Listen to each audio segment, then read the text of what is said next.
The following is a presentation of the Austin Reed Network, now streaming for free on Roku and Amazon Fire TV.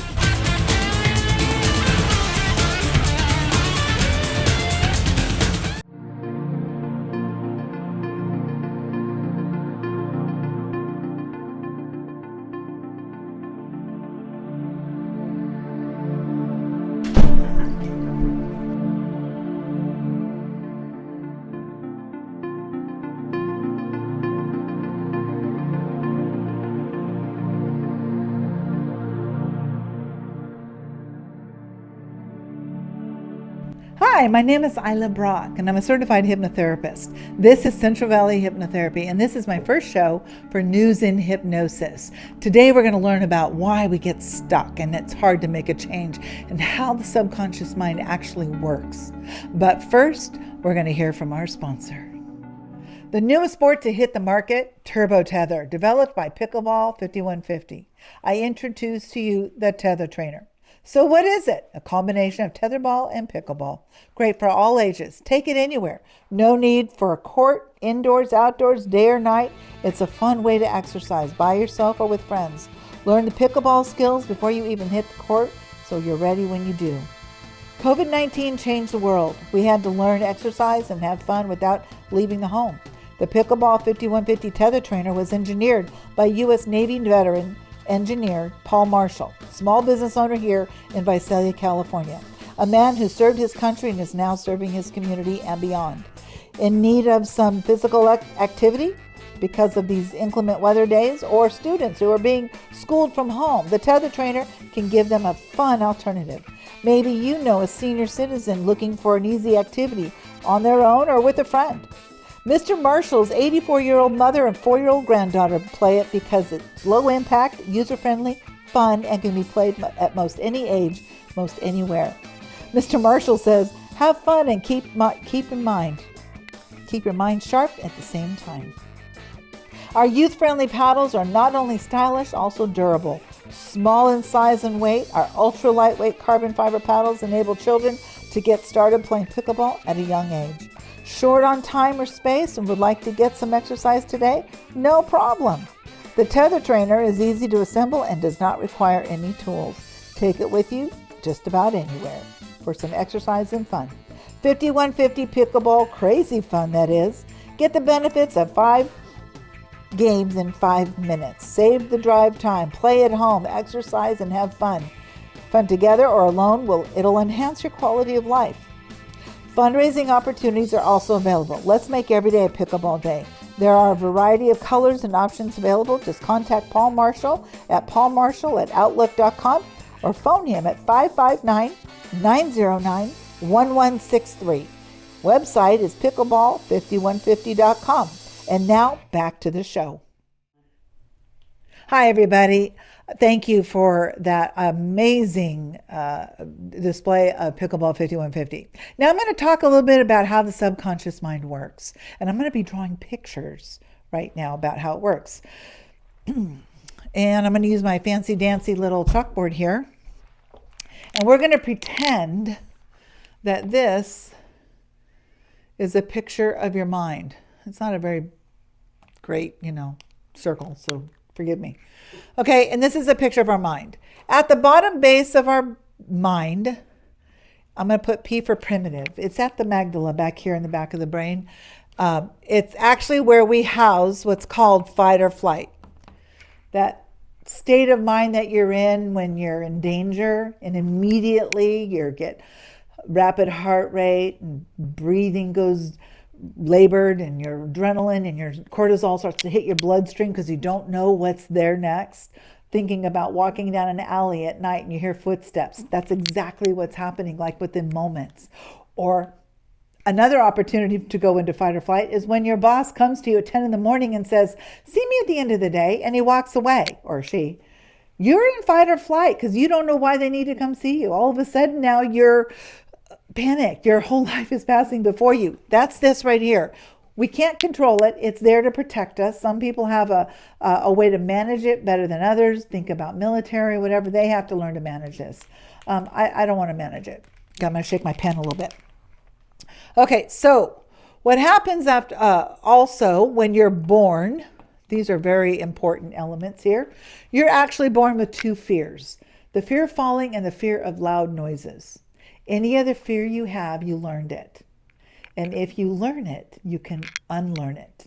Think about, and if you haven't learned it yet, you got to learn it. Think about a baby and you put him in a pile of snakes. Is that baby going to be afraid of those snakes? No, they haven't learned how. Throw the baby in the water. Hasn't learned how to be afraid of water.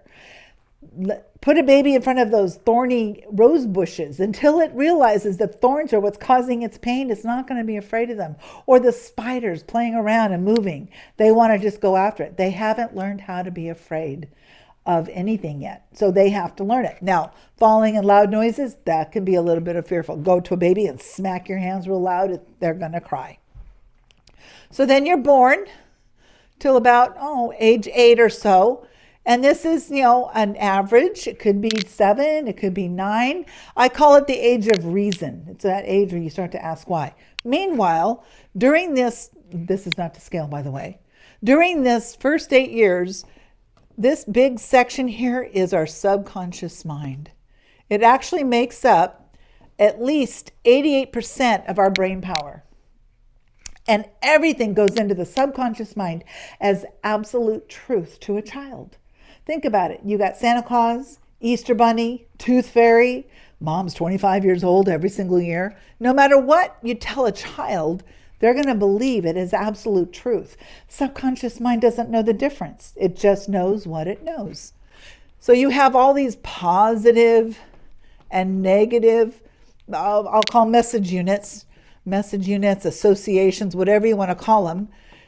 At a conscious level, our 12% conscious mind, this is what it recognizes, what's positive and what's negative. At a subconscious level, doesn't really care. I look at it like a bunch of dots, maybe dots or messages. They don't have a positive or negative connotation to the subconscious mind. So what happens with this 12% in our conscious mind, this is where we decide, we reason, we analyze, we use that ever-failing willpower and our logic to make a change. A change that only happens at 12% brain power, typically with 1 to 5% population. That's it. So now what happens after about age 8? Age 8. Well, before then, we like our chocolate and our hugs. We don't like our timeouts. In my day, we don't like our spankings. But now that you're 8 or so, you start to get a little bit wise. And a filter starts to be created right here between the subconscious and the conscious mind. And now when any kind of thought tries to go in, goes into the conscious mind first, then it goes into the subconscious mind. And now it's going to be looking for a way to associate that thought with something that's already there. So let's take an adult who's been smoking for 30 years. And they want to quit. How many times? I quit. No, I did quit 35 years ago, so I can talk with reason. But no, what do? I can't quit. 2 days in, 2 hours in, 30 minutes. And they want to have that cigarette. It's because here in the subconscious mind is smoking. It brings what's called emotional pleasure to the subconscious mind. It doesn't care if it's right or wrong, good for you, bad for you, fact or fantasy. It doesn't care. All it cares about is what's here, what brings emotional pleasure to the subconscious mind. Smoking brings emotional pleasure. So now you're going to quit. It doesn't associate smoke-free. It only associates smoking. Take the person who's now got to give a presentation in front of the board of directors, and they're in the bathroom profusely sweating, throwing up, and many other whatever issues. And now they can't get into that boardroom because then they were in the 3rd grade. They got laughed at because of a book report they did in front of the classroom. Now they may not even remember it, but the subconscious mind remembers everything. So as they remember everything, they're in the bathroom trying to get themselves collected so they can go to this board meeting, but they can't. They haven't figured out how to conquer this fear of public speaking.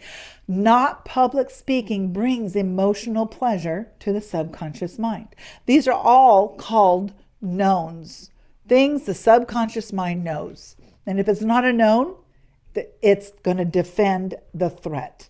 The threat is, I'm going to quit smoking, or I'm going to lose weight, or I'm going to be out of anxiety, or I want to change my fear of driving. It doesn't matter. Whatever behavior you want to change, if you're not going to really dive in and figure out what's going on, why you have this issue in the first place, it's not going to let you change. You're always going to struggle. So what I do in a hypnotic state is I'm going to relax this filter, and then I'm going to just drop in positive suggestions into the subconscious mind. And these positive suggestions are going to take hold and become the new known. Now, if you're working with me and we're trying to help you quit smoking, the subconscious mind recognizes smoke-free. It will defend smoke-free. So if you try to smoke again, that becomes the threat. You're going to struggle to smoke until it becomes a habit again. So that's why you never want to smoke. Once you quit, quit. Just be quit. Put those guys out of business. Okay, that's my commercial for that. So I'm just going to drop in about whatever positive suggestions we're working on. If it's a fear of flying, a fear of driving, if it's abandonment issues, rejection issues, trauma, whatever it is that you want to change any of these behaviors, we're going to change the strategy that came with it. Everything we do is a strategy. How you wake up in the morning is a strategy, and that strategy creates a behavior. And if we can change that strategy or make a new strategy, then that strategy can become a new behavior that the subconscious mind is going to protect. And it's becoming a new known, and it brings emotional pleasure to that subconscious mind. Now, I've got nearly 3,000 hours of training here in this 88%. And I tell my clients they can just keep working with their 12, and together we're going to have this 100% effectiveness when they come in and see me for a session. But what's a session like when you come in to see me? Well, the first thing we're going to do after you fill out some paperwork is we're going to have a cognitive discussion. What's going on? When did it start? And maybe it's pain management. You just want to get rid of the back pain. I can work with that. So when did the pain start? If it was a few days ago, I'm going to ask you what's going on over the last few days.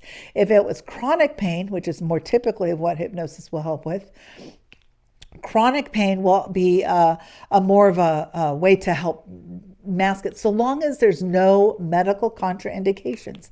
Tinnitus or tinnitus, that ringing in the ear, it's really not in your ear. So I get a referral from your doctor saying that there's nothing medically wrong, and we're going to take that time and we're going to just help you habituate that sound in your ear. If you're interested in just talking to me, and I can do remote sessions just fine across the country, around the world. I can do in-person here, and I can do phone calls. Consultations are free. I'd love for you to just call and let's chat and see if this is something you'd like to be interested in just discussing, if hypnotherapy can help you. Next week, I'm going to be bringing some more information on medical hypnosis, and I'll be talking about tinnitus or tinnitus and pain management next week. Meanwhile, thank you all for viewing, for showing up. If you'd like to get a hold of me, you can, but just go to centralvalleyhypnotherapy.com, and I have a contact page. Just sign it up and it goes right to my email, to my phone. Be happy to chat with you and see what it is that hypnotherapy can do for you. And if it doesn't work, or if you're not sure about it, or if I'm not sure about it, it's in my scope because I'm not a psychologist, I will refer you to somebody that can help you. Everything you need to know about your first session is right there on my website, Central Valley Hypnotherapy.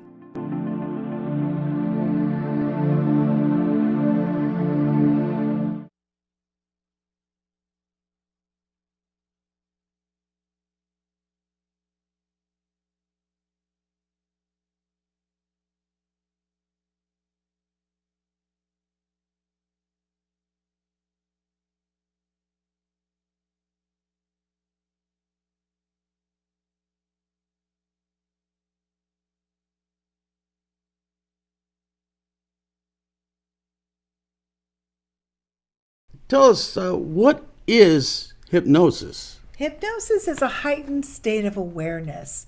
It's where an individual is not asleep. The delta wave is actually your sleep wave. So I take you to a theta wave, which is just above it. That twilight kind of sleep is where you're at when you're in hypnosis. And it's opening up that filter between conscious and subconscious mind. And then I'm dropping in positive suggestions. What is exactly hypnotherapy? Hypnotherapy is A vocational, avocational self-improvement. I take a behavior you don't like and I'm going to help you change it to a behavior you prefer. What is a hypnotherapist? A hypnotherapist is a person specifically trained to assist in doing hypnosis, changing strategies, and working with your own subconscious mind to make the changes you desire. And what is the specific training that you've had for this? My training, I went to actually, it's a great school. It's in Tarzana, California, Hypnosis Motivation Institute, also known as HMI. And it's a 1-year program, minimum of 720 hours. And I think I graduated with nearly 1,300 hours. I'm an overachiever, if you will. And they really core in, it's a 1-year training, and they're very, very specific about what it is you're learning, and then they send you out into the world to do this scope of practice. How do you use hypnosis and hypnotherapy? I use it in a variety of ways. Basically, somebody wants to come in and they want to make a change. I will usually typically see people at their worst and help them to get to their best. But a change might be one of the number one reasons people see me is to quit smoking. So I'm going to help them change that behavior. It was a strategy created however many years ago, and we're going to create a new strategy to create the new behavior of smoke-free by dropping in positive suggestions into the subconscious mind. So now their subconscious mind accepts that's the new behavior, and it'll collapse the old one.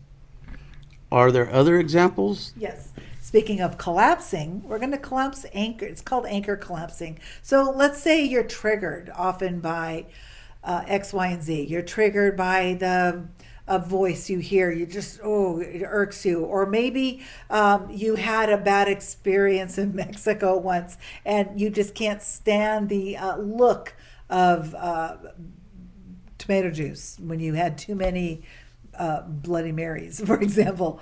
And you want to get rid of that. You want to be able to look at tomato juice without having to have any negative charge. I can help you collapse that anchor. We're going to change it to where it's like turning on a light switch. So now you have an office here in Visalia. Do people actually have to come in to get any therapy from you or speak with you? Oh, no. People can actually, I do remote sessions on Zoom. However, wherever you are, at the convenience of your own home. My first sessions are 2 hours. I really do a thorough assessment of you and on your situation and where you want to be, and then we go through and discuss a treatment plan for that. But I can do that remotely or in person here in my office. Do you do any initial consultations? Yes, all my consultations are free, and just give me a call. I take calls from 6 in the morning to 11 at night, 7 days a week. If I do not take your call or if I can't answer it, I will call you back. Typically, I'm on the other line, or maybe I hadn't unsilenced my phone from a previous client if it's later at night or something. All right. Get to know you a little bit better. What is your purpose in life? My purpose in life is to help as many people as I can achieve their very best. Period. Now, could you tell us a little bit of exactly who Isla is? Who I am? Like... Married, single, children, background? I am not married. I am what would be constituted as single, but do have an amazing partner. His name is Mike, and he's my right, left hand, and everything else. We've been partners for 2.5 years now, and the love of my life. I have 3 grown children, all out on their own. They live in the LA area, and my youngest lives actually in Southeast Asia as a missionary. And she just had my first grandson last year, so that's kind of cool. So hopefully I'll get to be going to Southeast Asia later on this year. My background includes I am a sign language interpreter. So I'm an advocate for the deaf for about more than 25 years now. And if a deaf person needs an interpreter, I'm available to help them out. Or if they just want to go to a function and the function people aren't not providing them an interpreter, I will help make sure that happens because of the ADA. Now, Could you tell us what maybe a typical session, how that would go? How does it look? So after a consultation, we make the appointment. You come in, fill out a little paperwork, and then I do a cognitive discussion with you. We go through your, especially a first appointment, going through who you are and what's going on, and is this really the problem? I had a client come in a couple of years ago, and she was insistent that she's just an overthinker. So we're going to try, and the more I talked to her, we talked for like 45 minutes, and all of my notes pointed to her boyfriend. All it was about her boyfriend, being afraid that she was going to be, dumped. And it's like, I don't think it has anything to do with overthinking. I think it has to do with fear. And once I said that, it was almost like a light bulb went off. So she was able to, we would have never known that during this conversation. People come in and maybe they've got a physical pain and they don't know why it's there. It just suddenly happened. Typically, something in their world created it. Maybe a project or something happened at work or something going on in your personal life.